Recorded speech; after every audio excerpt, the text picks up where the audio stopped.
Hello everyone, আসসালামু আলাইকুম। Welcome back to my channel. তো বন্ধুরা, আজ নিয়ে হাজির হয়ে গেলাম আপনাদের মাঝে সুস্বাদু ও মজাদার একটি ভর্তা রেসিপি। আর এটা হচ্ছে লাউয়ের বিচি ভর্তা।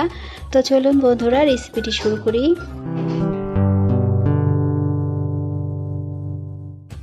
তো বন্ধুরা, এই তো এখানে লাউয়ের বিচি নিয়েছি আগে থেকে ধুয়ে পরিষ্কার করে। তো তার সাথে কিন্তু 2টা পেঁয়াজ কেটে নিয়েছি, তার সাথে শুকনো মরিচ নিয়েছি। এই কিছুটা উপকরণ দিয়ে কিন্তু এই মজাদার ভর্তাটা বানিয়ে নেওয়া যায়। আর এই তো এখন কিন্তু চলে আসলাম চুলায়। একটা প্যানের মধ্যে কিন্তু শুকনো খোলায় এখন আমি ভেজে নিচ্ছি বিচিগুলো। আর এই লাউয়ের বিচির মধ্যে পানি ছিল, তাই আমি কিন্তু আগে থেকে একটু ভেজে নিলাম শুকনো খোলায়। আর এখন কিন্তু অ্যাড করে দিচ্ছি পর্যাপ্ত পরিমাণ সয়াবিন তেল।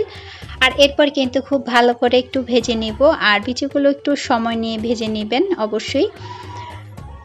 তো এখানে কিন্তু বিচিটা এক সাইড করে রেখে আমি দিয়ে দিচ্ছি এখন শুকনো মরিচ। আর এই ঝালের পরিমাণটা কিন্তু একদমই আপনাদের ইচ্ছে অনুযায়ী আপনারা দিয়ে দিতে পারেন, বাড়িয়ে বা কমিয়ে। আর এই তো এখানে মরিচটা আমি এক সাইড করে খুব ভালো করে একটু ভেজে নেব। ভেজে নিয়ে কিন্তু তার সাথে আবারও বিচিটা আমি অ্যাড করে দেব। আর একটু সময় নিয়ে কিন্তু বিচিটা ভেজে নিতে হবে। এই তো এখন আবারও কিন্তু বিচিগুলো আমি ভেজে নিচ্ছি তেলের সাথে।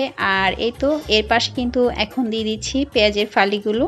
আর এই ভর্তার মধ্যে কিন্তু একটু পেঁয়াজের পরিমাণটা বাড়িয়ে দিলে খেতে অনেক ভালো লাগে। তো এখানে কিন্তু সব কিছু আমি আবারও ভালো করে ভেজে নিচ্ছি। আর এই তো এখন কিন্তু মিক্স করে নিলাম আর পেঁয়াজগুলো একটু ভেজে নেব। তো বন্ধুরা, এখানে কিন্তু ভাজা হয়ে গেছে। এখন আমি চুলা থেকে নামিয়ে নিচ্ছি আর শিলপাটায় বেটে নেব। তো এখন কিন্তু শিলপাটার মধ্যে দিয়ে দিচ্ছি প্রথমেই শুকনো মরিচগুলো আর স্বাদমতো লবণ দিয়ে একটু বেটে নিলাম। তো এরপর কিন্তু ভেজে রাখা বিচিগুলো আর পেঁয়াজের পরিমাণটা দিয়ে দিচ্ছি। আর এই তো এখানে বেটে নিচ্ছি। আপনারা চাইলে কিন্তু এটা ব্লেন্ডারেও আপনারা ব্লেন্ড করে নিতে পারেন। তো আমার মনে হয় শিলপাটায় ভর্তাটা করলে খুব ভালো হয় বেশি। তো এখানে কিন্তু ভর্তাটা হয়ে গেছে। তো দেখতেই পাচ্ছেন, মাশাআল্লাহ অসাধারণ হয়েছিল বন্ধুরা। এই ভর্তাটা কিন্তু খেতে হয় অনেক মজার। তো চাইলে কিন্তু একবার ট্রাই করতে পারেন। আমার ভিডিওগুলো যদি ভালো লেগে থাকে তাহলে অবশ্যই আমাকে সাপোর্ট করে পাশে থাকবেন। আর পাশে থাকা বেল বাটনটি ক্লিক করে রাখবেন আমার নিত্য নতুন ভিডিওগুলো পেতে সবার আগে। তো সবাই ভালো থাকবেন, সুস্থ থাকবেন। আল্লাহ হাফেজ, আসসালামু আলাইকুম।